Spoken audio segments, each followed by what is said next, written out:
हम फौजी इस देश की धड़कन हैं, हर दिल का हम प्यार माँ की तड़पन हैं। क्या ऐसी तस्वीरों को सोशल मीडिया पर पोस्ट करके हमें लगता है हमारी ड्यूटी खत्म?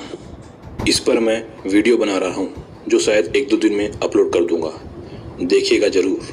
फिलहाल चलते हैं आज की वीडियो की तरफ।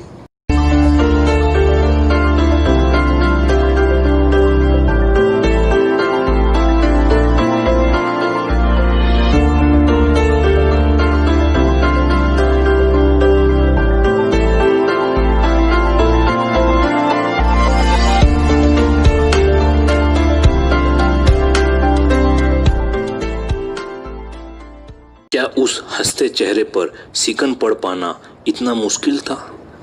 क्या उसके किसी करीबी का उसे समझ पाना इतना मुश्किल था? हो सकता है यह किसी मानसिक तनाव का अंजाम हो, पर क्या उस तनाव को महसूस कर पाना इतना मुश्किल था? जो कुछ भी घाव रहे होंगे उस बेबस मन में, क्या उस घाव पर मरहम लगा पाना इतना मुश्किल था? हो सकता है जीवन उलझ सा गया हो उसका, क्या उन उलझनों को सुलझा पाना इतना मुश्किल था? चकाचौंध की उस दुनिया में भी वह कितना अकेला था, क्या उसके अकेलेपन को दूर कर पाना इतना मुश्किल था? हो सकता है हुई हो कोई खता ऐसी उससे, क्या उसे कबूल कर पाना इतना मुश्किल था? न जाने कितने संघर्षों से लड़कर ये मुकाम हासिल किया था, क्या उन हौसलों को फिर से जगा पाना इतना मुश्किल था? जिस छोटे घर से हुई थी उस कहानी की शुरुआत, क्या सब कुछ छोड़ वहां लौट के चले जाना इतना मुश्किल था? सच बताऊं तो मैं अभी भी सदमे में हूं। मुझे यकीन ही नहीं हो रहा कि सुशांत हमारे बीच नहीं रहे। पता नहीं बाकी लोग कैसे बोल पा रहे हैं इस पर।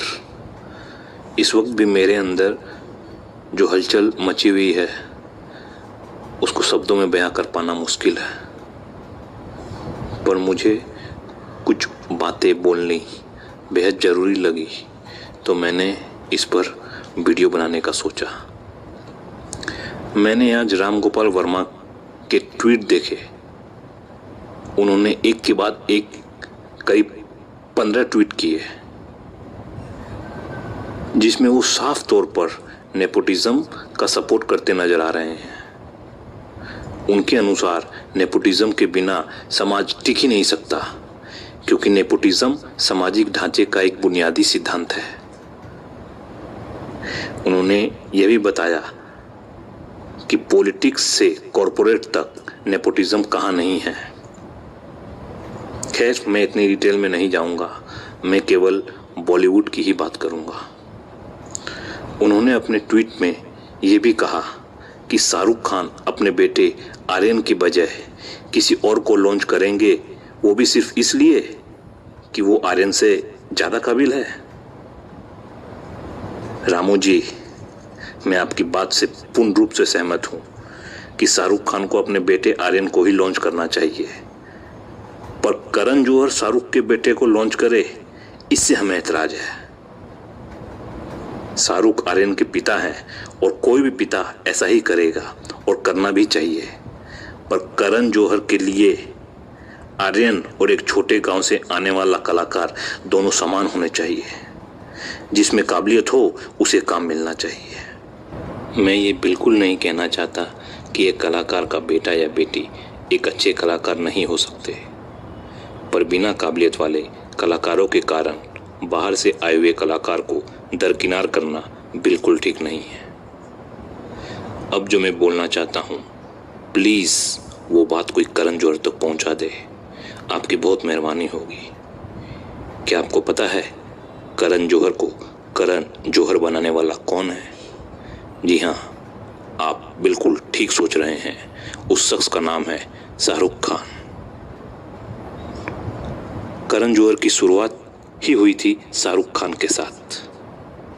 दिलवाले दुल्हनिया ले जाएंगे में एज ए असिस्टेंट डायरेक्टर और शाहरुख के को एक्टर थे करण जौहर। उसके बाद कुछ कुछ होता है करण जौहर की एज ए डायरेक्टर पहली फिल्म, जिसके वे राइटर भी थे। उसके बाद कभी खुशी कभी गम के डायरेक्टर और राइटर, फिर कल हो ना हो के प्रोड्यूसर और राइटर, फिर उनकी मूवी आई काल जिनमें वे शाहरुख के साथ को प्रोड्यूसर थे। उसके बाद कभी अलविदा ना कहना, उसके वे डायरेक्टर, प्रोड्यूसर और राइटर थे। ये करण जौहर की शुरुआती दौर की कुछ फिल्में हैं। हर एक फिल्म में शाहरुख खान का कनेक्शन है। उनकी शुरुआती 6-7 फिल्में में हर एक फिल्म में शाहरुख खान का कनेक्शन है। आप समझ सकते हैं मैं क्या बोलना चाह रहा हूं। अगर शाहरुख खान ना होते तो आज करण जौहर ना होते। और शाहरुख खान नेपोटिज्म की देन बिल्कुल नहीं है। शाहरुख खान ने जो मुकाम हासिल किया है सिर्फ और सिर्फ अपने दम पर। उनके पिता ना कोई कलाकार थे और ना ही कोई उनका गॉडफादर था, और वही करण जौहर आज नेपोटिज्म की रट लगाए फिरते हैं। आउटसाइडर को काम नहीं देंगे। मेरा करण जौहर से एक सवाल है कि किस बिना पर वे नेपोटिज्म को सपोर्ट करते हैं, जबकि आज वे जो भी कुछ हैं सिर्फ और सिर्फ दिल्ली के एक मिडिल क्लास फैमिली से आने वाले लड़के की वजह से है, जिसका नाम शाहरुख खान है। क्या वे नहीं जानते 2016 में एक मराठी मूवी सैराट बोल के आई थी। उस मूवी के दोनों लीड एक्टर ऑलमोस्ट सड़क से उठाए गए थे। उस मूवी का बजट 5 से 6 करोड़। क्या आप जानते हैं उस मूवी का बॉक्स ऑफिस कलेक्शन कितना था? 110 करोड़ के आसपास। जी हाँ, 110 करोड़ के आसपास। और करण जौहर अपनी मूवी पे खर्च करते हैं 80 से 100 करोड़, और बदले में उनकी मूवी कमाती कितना है? 150-200 करोड़। अब आप खुद ही कैलकुलेट कर लीजिए कि किसकी सक्सेस रेट ज्यादा है। अरे कुछ तो समझिए। आपकी समझ में नहीं आएगा क्योंकि आप खुद नेपोटिज्म की देन है। मेरा इतनी बातें बोलने का बस एक ही मकसद है, बस अब बहुत हुआ। अब नेपोटिज्म को खत्म करना ही है, जो हम और आप मिलकर कर सकते हैं।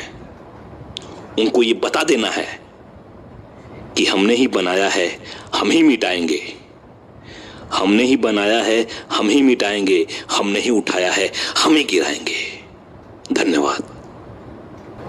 हेलो मिस्टर करण जौहर, कुछ ज़्यादा बोल दिया हो तो माफ़ कीजिएगा।